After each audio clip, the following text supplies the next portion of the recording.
bom dia a todos vocês que nos assistem. Está começando o nosso programa Tudo Posso. Muito obrigada pela sua audiência, pela sua participação.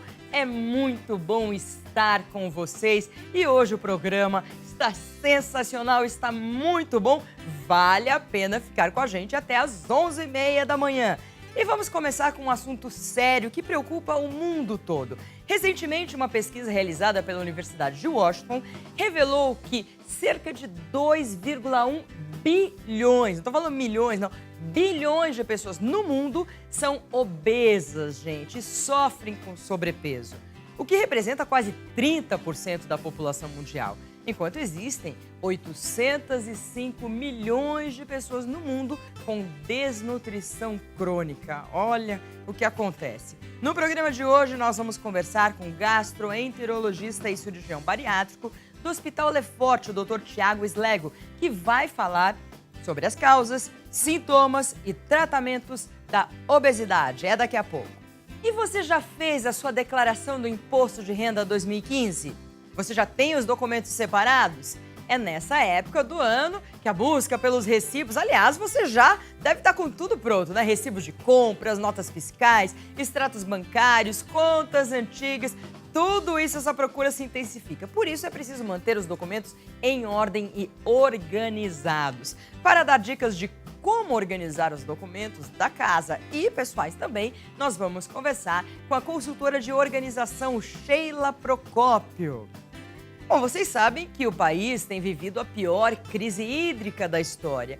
Mas em meio à falta de água, nos deparamos com as catástrofes naturais provocadas pelas fortes chuvas do início do ano. Enchentes, alagamentos, queda de árvores e muitos outros acidentes acarretam danos à população. Mas quem é o responsável, afinal, por arcar com esses danos, hein? É possível mover uma ação judicial contra o Estado pela falta de água? Hoje, no Tudo Posso, nós vamos conversar com a advogada doutora Ivelise Fonseca sobre qual a responsabilidade do Estado em relação aos danos causados pela chuva e a falta de água. E uma culinária prática e rápida é o que toda mulher deseja, não é mesmo? Na cozinha de hoje nós temos o chefe Beno. Ele vai ensinar a fazer um delicioso bolo de chocolate de liquidificador bem fácil e bem rápido. É daqui a pouco, Rafael.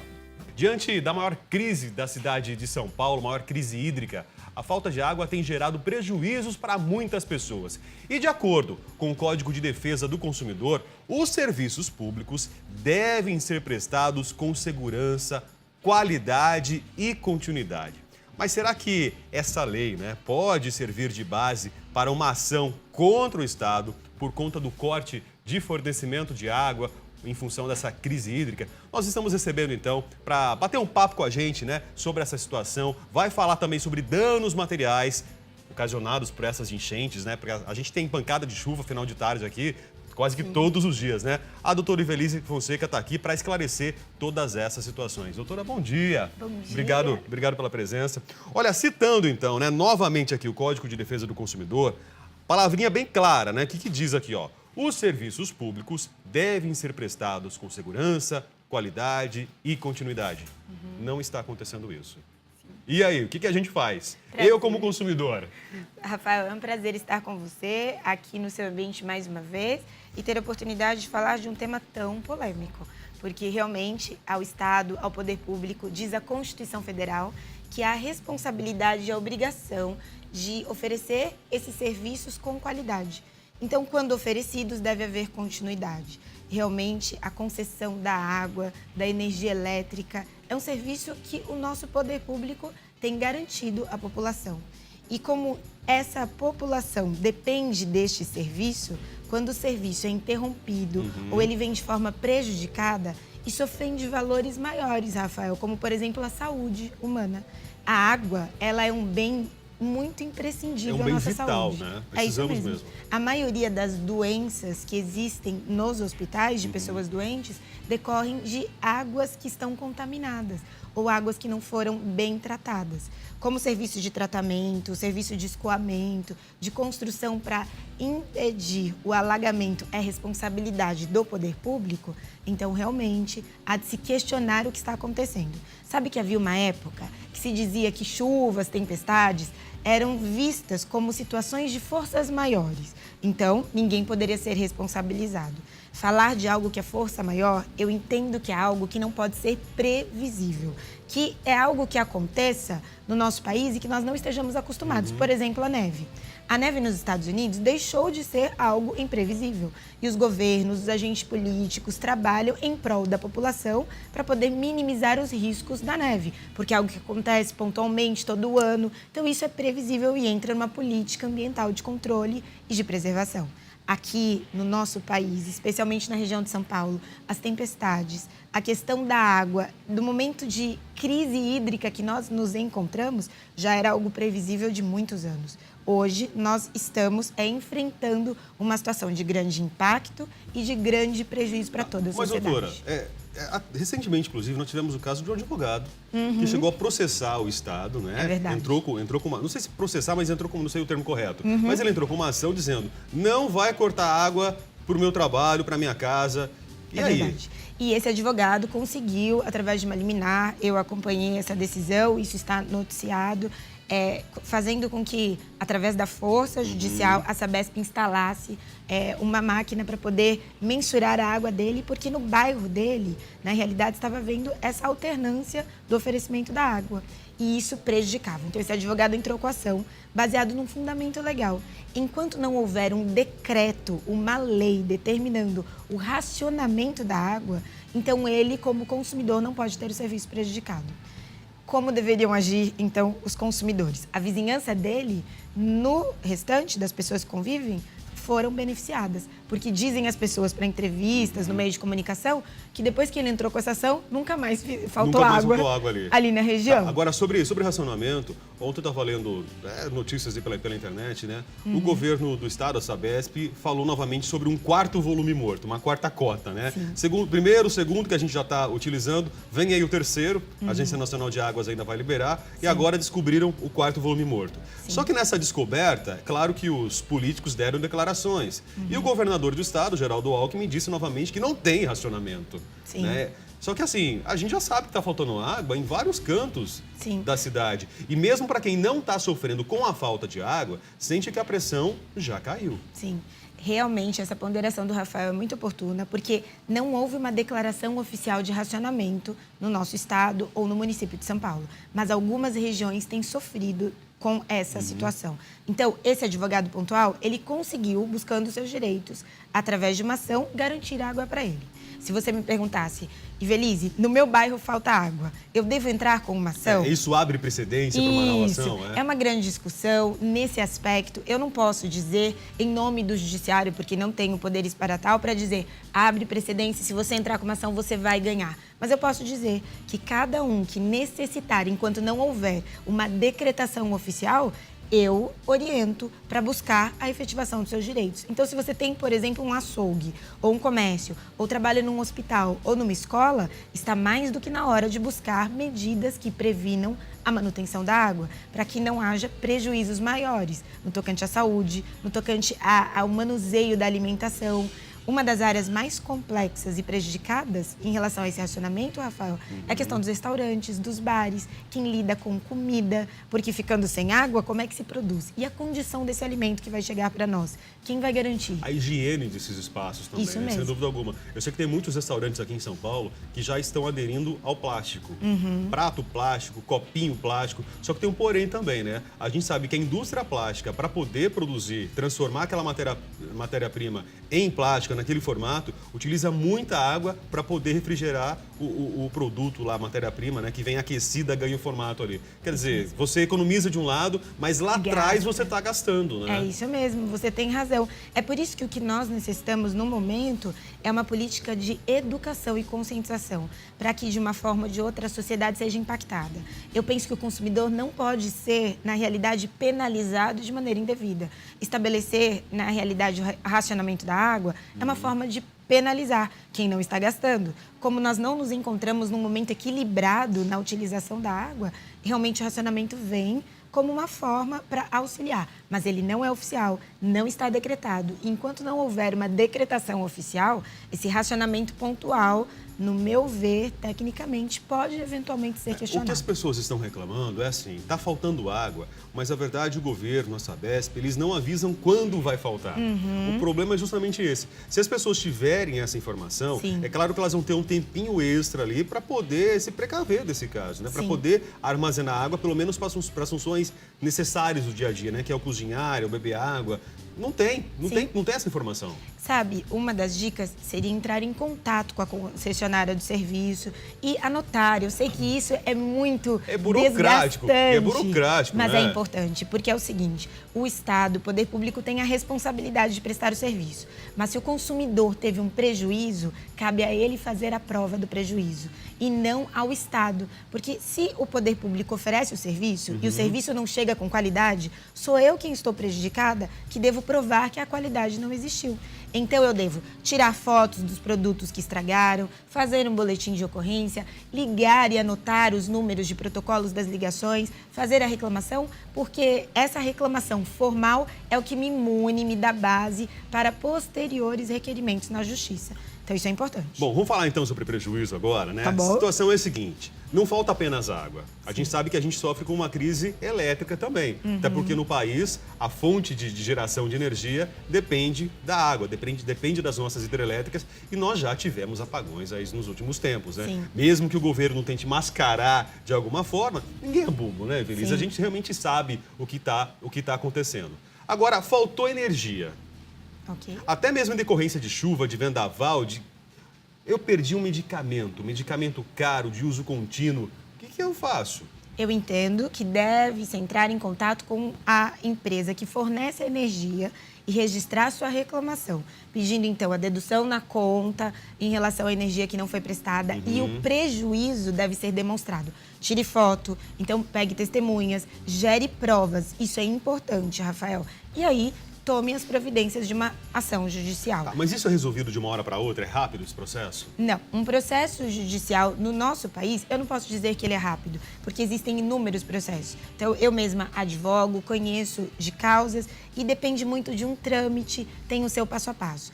A despeito da demora, Rafael, o que eu deixo aqui como consciência de cada cidadão? Busque o seu direito. Porque se você não buscar, apesar de existirem os direitos, é preciso que as pessoas façam valer esses direitos. Então, eu tenho a lei diz, protege, se houve um prejuízo, procure o seu direito. Ainda que demore, vale a pena para que você crie, então, precedentes, se torne, nesse aspecto, Mas já deve motivo ouvir, de abertura. já deve existir vários precedentes. Sim, nesse aí, né? aspecto da energia elétrica, sim. Houve até uma decisão que eu acompanhei, para você ter uma ideia, de um casamento que foi realizado aqui na região de São Paulo e que, no meio do casamento, faltou energia e a alimentação acabou sendo prejudicada, os próprios convidados foram embora. Este casal entrou com uma ação indenizatória e ganhou a indenização em face da energia, da empresa de concessão de energia. Então, é importante, como consumidor, o consumidor buscar valer os seus direitos. O mesmo é válido quando há perda de eletrodomésticos? Sim, o mesmo é válido, porque essa concessão de serviço tem que ser feita ao consumidor com qualidade e com continuidade. O que significa continuidade? Eu não posso prestar aí o serviço de energia hoje e amanhã deixar esse serviço intermitente ou cortar a energia. Nós já passamos por um momento de apagão, já sofremos essa política também. Então, hoje, aquele que tem a utilização do serviço tem a garantia de ter um serviço prestado com qualidade. Você tocou num ponto bem importante. O consumidor não sabe quando ele fica sem água e sem energia. Não sabe mesmo. É direito dele. Surpreendido. Diz a Constituição Federal e o Código de Defesa do Consumidor que o direito à informação é um direito fundamental do consumidor. Então, ele deve ser informado. E se ele não tem sido, que ele ligue para as concessionárias e peça. Tem que haver uma programação. Por isso que falar em racionamento de água não é algo que politicamente foi decretado. Isso tem sido pauta, nós temos acompanhado nos jornais, mas não é oficial.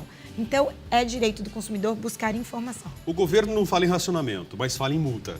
Sim. Agora tem a história das multas. É verdade. Esclarece para o nosso público de casa o que está valendo, o que não está valendo, qual que é a novidade nesse assunto. Então, no município de São Paulo, eu vou falar a título do que eu tenho acompanhado, houve aí a aprovação de um projeto de lei possibilitando a multa para quem utiliza da água para fazer lavagem de calçadas, da água direta que nós temos de tratamento através da Sabesp. Água da Sabesp, Isso. Não para quem reutiliza ou quem tem cuidado aí na questão da utilização da água. Todavia, essa multa, ela não está de maneira arbitrária fixada pelo nosso governo. Ao que parece, nós vamos perceber daqui para frente, os consumidores aqui em dirão, há a possibilidade, se vier uma multa pela má utilização da água, de você justificar, apresentar uma justificativa. Então, ao órgão que oferece a água para nós. Então, se você está grávida, se tem criança em casa, se está doente, é importante dizer e juntar provas dessa justificativa. Essa seria uma forma de você defender a utilização da sua água. Tem a multa, mas depois tem uma vírgula. É isso. Eu posso dizer que é assim, que eu entendo e tem essa alternância, essa possibilidade. Eu não estou dizendo que todos podem justificar. Rafael, eu penso que a água, ela é um bem fundamental, como você disse, para a nossa sobrevivência, para que o ser humano tenha qualidade de vida e venha a ter de maneira plena, com a sua saúde garantida. Então, cada um precisa ter a consciência. Porque talvez, se você mora sozinho, vamos dizer, Rafael mora sozinho, se ele não tem filhos, a água que você utiliza, a quantidade, ela é mínima, bem menor do que uma mulher que está grávida ou uma pessoa que está doente e tem uma pessoa idosa em casa doente que necessite da água. Essa consciência, cada um do cidadão deve ter e deve compartilhar na utilização da água também. Tem muita gente já se virando aí, né? Armazenando água em grandes tonéis aí, comprando caixa d'água extra, utilizando água de chuva, né? Isso é fundamental. O brasileiro nessas horas é criativo, né, Evelise? Sim, com certeza. Mas fica a dica para quem tem comércios, para essa questão hospitalar, educacional, para que busquem autorizações e medidas preventivas para que não se tenha aí a interrupção do serviço da água, Rafael. Essa é uma medida preventiva que possibilita, dependendo da atividade da pessoa. É direito do ser humano, do consumidor e é possível.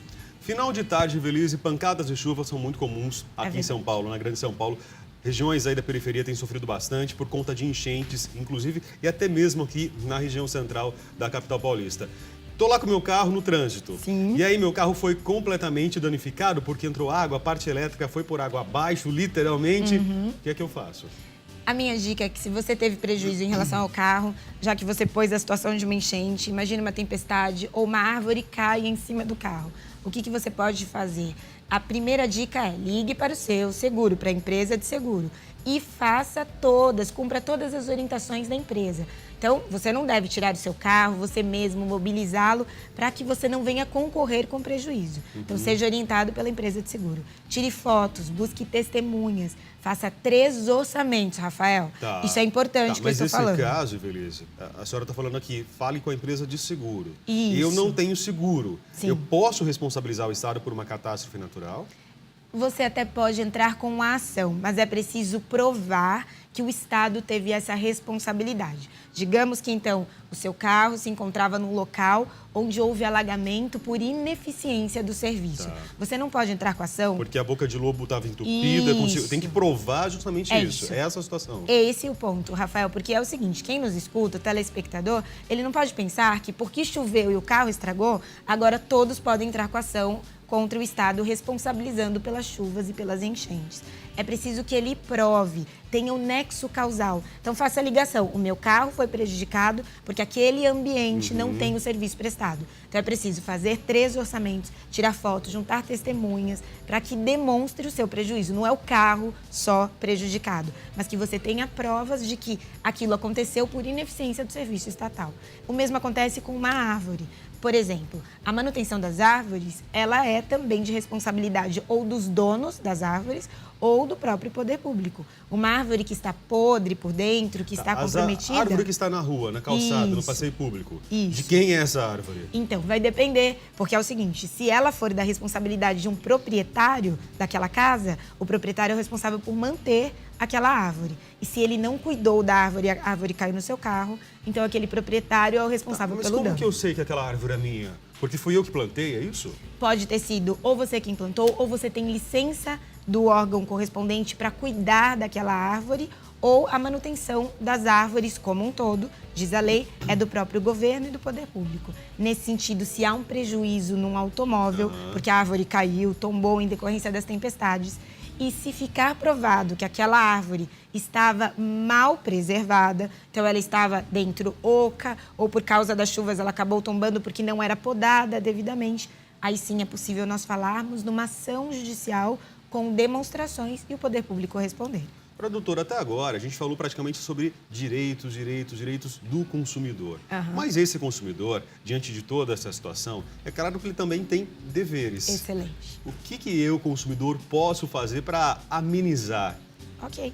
Usar a água de maneira responsável, ter a consciência desta educação solidária é importante. Utilizar alternativas, como você mesmo mencionou, as águas das chuvas, águas de reuso. Existem essas alternativas, os condomínios podem possibilitar isso e em convenções estabelecer essa forma de utilização para minimizar o descuido da água, mas ao mesmo tempo cuidar com essa água de reuso, Rafael, com essa água das chuvas, para não comprometer a saúde através de doenças. Isso é verdade. Porque as pessoas buscam água da chuva e começam a usar, por exemplo, para lavar louça, para lavar roupa. Não. E se isso passar doenças ou causar prejuízo à saúde, depois as pessoas querem processar o governo. Água da chuva é para lavar quintal, lavar o carro. Isso. Esse tipo de ação aí. Isso justamente. mesmo. E tampar, justamente, né? Se você tem um tambor grande na sua casa ali, com água de reuso, água de chuva, tem que tampar esse tambor, senão você vai abrir espaço para um outro problema, que é a dengue. É isso mesmo. E você tocou num ponto, quando falou da energia elétrica, de alguns utensílios domésticos que vêm a ser